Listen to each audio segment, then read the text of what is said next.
দীপার জ্ঞান ফেরার পরে সকলের সামনে বলে ওঠে, রুডি বেঁচে আছে। ছদ্মবেশে আমাদের ক্ষতি করেছে এই রুডি। এই কথাটা শোনা মাত্রই সূর্য নিজেই রুডিকে ধরে পুলিশের হাতে তুলে দেয়। এমনটাই দেখতে চলেছেন অনুরাগের ছোঁয়া ধারাবাহিকে। দীপা মরে গেছে কিনা সেটা দেখার জন্য কুন্তলা ও রুডি হসপিটালে চলে আসে। এদিকে সূর্য দীপাকে সিপিআর দিয়ে সুস্থ করে তুললে দীপা সূর্যের দিকে তাকিয়ে মনে মনে বলতে থাকে, আমি জানতাম ডাক্তারবাবু আপনি আসবেন আমার স্বপ্নের রাজকুমার হয়ে আমার ঘুম ভাঙাতে। তখনই হঠাৎ করে দীপার চোখে পড়ে আড়াল থেকে রুডি ও কুন্তলা তাদেরকে দেখছে।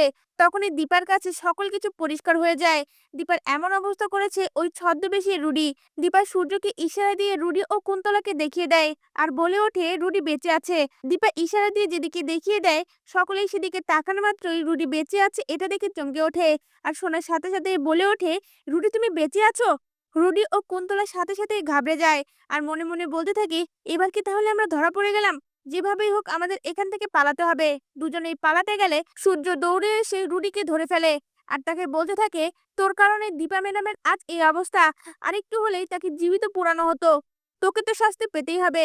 সেই সময় অবিনাশ পুলিশ নিয়ে সেখানে চলে আসে আর রুডি ও কুন্তলাকে পুলিশের হাতে তুলে দেয়। পুলিশ রুডিকে ধরে নিয়ে যেতে লাগলে তখন রুডি রেগে একদৃষ্টিতে তাকিয়ে বলতে থাকে, আমি এত সহজে সবকিছু শেষ হয়ে যেতে দেব না। আমি আবার ফিরে আসবো পুরোপুরি সেনগুপ্ত পরিবারকে ধ্বংস করে দিতে। তখন সোনা এসে রুডির গালে চড় বসিয়ে দেয় আর বলে ওঠে, তুমি যদি কোনোদিনও আমার পরিবারের দিকে চোখ তুলে তাকাও তাহলে আমি তোমার দুটো চোখই গালিয়ে দেব। এই কথা শুনে রুডি শোনার পর আরো রেগে যায়। এদিকে অবিনাশ যখন ইঞ্জেকশনের রিপোর্ট দেখে জানতে পারে দীপা শরীরে আফ্রিকার সাপের বিষ দেওয়া হয়েছে, দীপা মরেনি, দীপা প্যারালাইসিস হয়ে আছে, সাথে সাথেই অবিনাশ সকলকে ফোন দিতে থাকে। কেউ ফোন রিসিভ না করলে অবিনাশ সূর্যকে ফোন করে আর বলে ওঠে, মিস্টার সেন দীপা বেঁচে আছে। আপনাকে যে ইঞ্জেকশনের ব্যাপারে বলেছিলাম সেই ইঞ্জেকশনের টেস্ট রিপোর্টে দেখা গেছে দীপার শরীরে আফ্রিকার একটা বিষাক্ত সাপের ভেনম দেওয়া হয়েছে, যার ফলে দীপার শরীর প্যারালাইসিস হয়ে গেছে। হি হ্যাজ লাইফ, সে মরেনি। এই কথা শুনে সূর্য চমকে ওঠে আর সাথে সাথে গাড়িটা ঘুরিয়ে শ্মশানের দিকে যেতে লাগলে রাস্তার মধ্যে জ্যাম পড়ে যায়। তখন সূর্য নিজেই গাড়ি থেকে নেমে দৌড়ে দৌড়ে শ্মশান ঘাটের দিকে যেতে লাগে। এদিকে রূপা তার মায়ের চিতায় আগুন দেয়।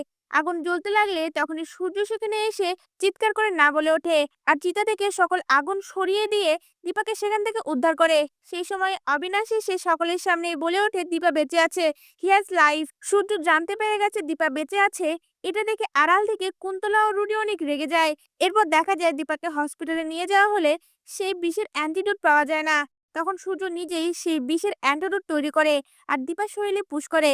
তখন নার্স বলে ওঠে, অ্যান্টিডোটটা পেশেন্টের শরীর রিজেক্ট করছে। এই কথা শুনে সূর্য ঘাবড়ে যায় আর সাথে সাথে তার চেস্টে পাম্প করতে থাকে। তখনই দীপার শরীরে হার্টবিট ফিরে আসে। এক পর্যায়ে হার্টবিট বেশি বেড়ে যেতে লাগলে সূর্য নিজের মুখ দিয়ে দীপার মুখে সিপিআর দিতে থাকে। কিছুক্ষণ পরে দীপার জ্ঞান ফিরে এলে দীপা সূর্যের দিকে তাকিয়ে মনে মনে বলতে থাকে, আমি জানতাম ডাক্তারবাবু আপনি আসবেন আমার স্বপ্নের রাজকুমার হয়ে আমার ঘুম ভাঙাতে। এই সকল কিছু আড়াল থেকে কুন্তলা ও রুডি দেখতে থাকে। দীপা বেঁচে গেছে এটা দেখে রুডি অনেক রেগে যায় আর তখনই দীপার চোখ পড়ে রুডি ও কুন্তলার দিকে। দীপা ইশারা দিয়ে তাদেরকে দেখিয়ে দেয় আর বলে ওঠে, রুডি বেঁচে আছে। এই সকল কিছু রুডি করেছে। কথাগুলো শুনে সকলেই চমকে ওঠে আর সাথে সাথে দীপা যেদিকে ইশারা করছিল সেদিকে তাকায়। তখনই কুন্তলা ও রুডিকে দেখে ফেলে। এমনটাই দেখতে চলেছেন অনুরাগের ছোঁয়া ধারাবাহিকে।